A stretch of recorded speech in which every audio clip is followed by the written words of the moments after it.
chia seeds. Ayan. Ibabad natin guys. Magbabad tayo. Para mamaya at bukas ng gabi ay kakainin ko. Ito breakfast ko bukas. Chia seed guys. Dalang kutsara. Chia seed. Mga tatlo. And then, lagyan natin siya ng yogurt pa pala.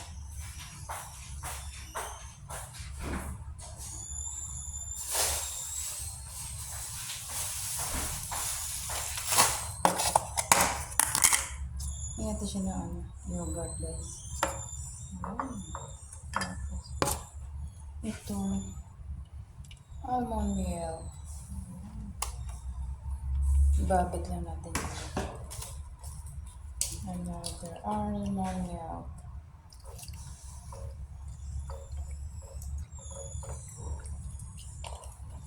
Haluin lang natin siya guys. Para bukas. Okay na siya.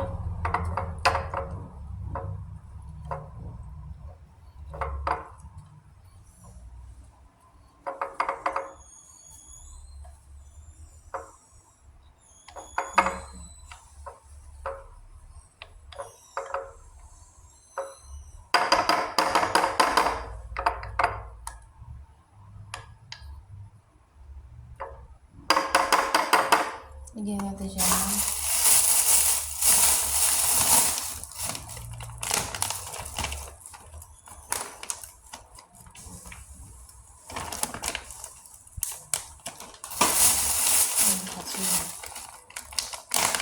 depende sa inyo kung ano yung gusto nyo ilagay na toppings.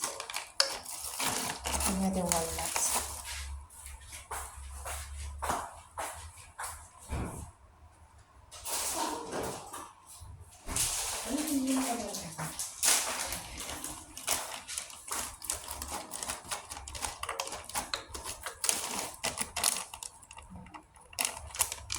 Ito ang ating ginawang breakfast for tomorrow guys.